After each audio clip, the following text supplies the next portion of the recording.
Many gun owners moving from the United States have an issue finding a place or places that will be as gun-friendly as the United States. And the reason is very simple. Not a single country in the world other than the United States and Yemen constitutionally recognize the right to owning guns. However, there are some countries that are more gun-friendly than others, and in today's video we're going to discuss which country are those and how you can legally hold a gun in those countries. Hello, I'm Jovana, Director of Business Development here at Nomad Capitalist, where we help 7- and 8-figure entrepreneurs and their families legally reduce their taxes, improve their lifestyle, and go where they are treated the best. And for many people, for many gun owners coming from United States or in certain cases from Canada, that is becoming increasingly difficult. They cannot find a place where they will have the same or similar freedoms in terms of gun ownership as that they had in the United States. But as I said, there are still places where have a very big gun culture, and obtaining a license for owning a gun is not that difficult, or it is not at least forbidden. It is worth noting that many of the world's countries really take the issue of gun ownership very seriously, and only United States and Yemen have gun rights as a constitutionally guaranteed right. Countries generally do take this matter very seriously. Some countries such as China, Myanmar, Japan allow owning guns to very small and very specific group of people. Other countries such as Cambodia, Solomon Islands, many others do strictly forbid owning a gun and impose very harsh penalties if they find any civilian owning a gun. People often mistakenly kind of combine a gun culture in one country with how liberal it is to get a weapon in that country. Honduras is a place that has a high number of firearms in a citizen's possession. And Honduras also has a very strong anti-gun movement. On the other side, Norway is a country with a big gun culture, with big hunting culture. But on the other side, obtaining a gun in Norway is not that easy, meaning that you need to have a reason. So you either need to be, a professional shooter, you either need to be a hunter or, a collector. Saying that you want a gun for personal defense and just to have it in case you need it, that is not legally allowed reason to hold a gun in Norway. Globally speaking, Asia is the most restrictive when it comes to gun ownership. As I said, many countries in Asia do not allow any ownership of a gun, or they do allow it to only certain individuals. If you are a gun lover, and you want to be able to either import your collection or be able to purchase it, if you are a hunter, probably Asia as a whole is not the best place for you to look into. Europe and Latin America are slightly more liberal towards gun ownership, and in those places, some of the countries are more liberal than others. So if we're looking into Central and Latin America, I mentioned Honduras, relatively easy to purchase a gun in a licensed shop. Anti-gun culture is really strong. Weapon there is really bad.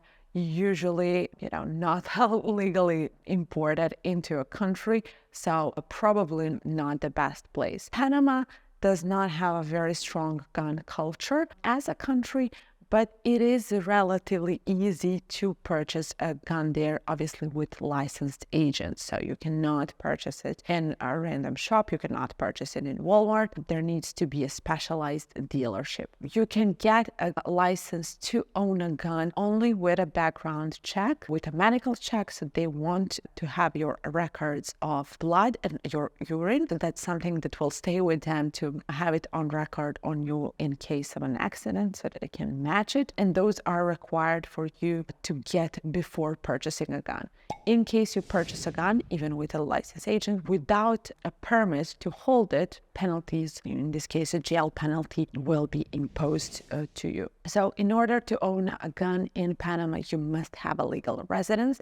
You cannot be a tourist who purchased a gun, so they need to have on record your address where that gun will be stored. Importing guns into Panama is proven to be a big pain. It is usually very time consuming, and it does cost a lot of money to make sure that, right people put a stamp of approval on that. For gun lovers there, they usually suggest it is better to purchase within the country, though selection is not that great, then imported, and that might be a very long and very costly process. In Panama, concealed carry is allowed, again, with a permit that is issued from the police.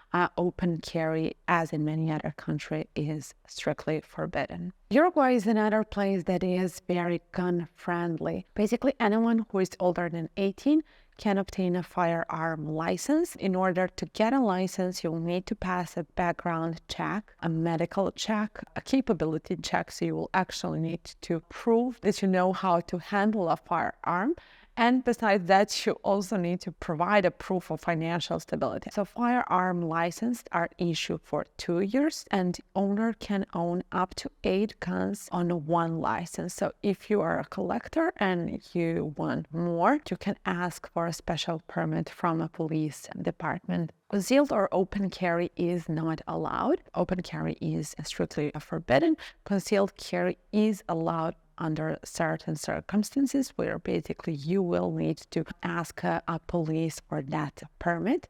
That permit is given only in circumstances of imminent threat to your life, and you will need to prove that there is really a threat to your life before they give you a permit to concealed carry. Moving on to Europe, one of the places that is constantly at the top of the list as the most gun-friendly is Finland. But basically, once you start looking into regulation and what does it require for you to own a gun, you can kind of quickly come up to realization that that might not necessarily be true. It has a huge number of guns, also a lot of permits issued, but those permits are issued mostly for hunting. So if you want to legally own a gun in Finland, you will need to get a license from the local police.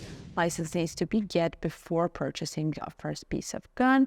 And you will need, again, a valid reason why you want to own a gun. Personal security and protection in Finland is not considered as a legal reason for them to issue a permit to own a gun. But hunting is, and that is the way most people in Finland have gun licenses. Also, there is a lot of regulation about how much piece of weapon you can have, how that needs to be stored. It explicitly say it needs to be locked, how it needs to be locked, who can have the access, and things like that. And those things are checked by the local police. A very similar situation is in Serbia in terms of additional regulation. Serbia is, again, usually second or third or fourth on the list of countries that has the highest number of guns per capita. And many of those guns is just inheritance from some of the wars that were happening in this area. So if you are inheriting a gun from someone in Serbia, that does not require any previous licensing, especially if the gun is old. You might be able to hold some pieces without additional permits. However, if you want to purchase a gun, you will need a previous license given by the police. In order to get that license, you will need to, first of all, show that you are mentally capable of handling guns. There is no any disabilities that can influence your control over a gun. Obviously, criminal background is checked, and their police is going through your records. In some cases, they might even go ahead and check if there is certain signs of violence in your immediate family. So police is not checking only you, but your immediate family as well, and people who potentially might have access to that gun or who live in the same house or apartment. Once you obtain that license, you can then go ahead and purchase the gun. Serbia is not asking for a very specific reason why you need to have a gun. Again, most of the people have it here because of, for recreational use, for hunting, or as the inheritance. As I said, there's a lot of illegal gun in Serbia, and that is something that the government is currently fighting. Once you purchased your piece of gun, it needs to be properly stored. Like, there is a lot of rules and regulations about how it needs to be stored. You need to have basically a security box that is locked, and you are the only one who, as the license carrier, who can have the access to that security box and to that key.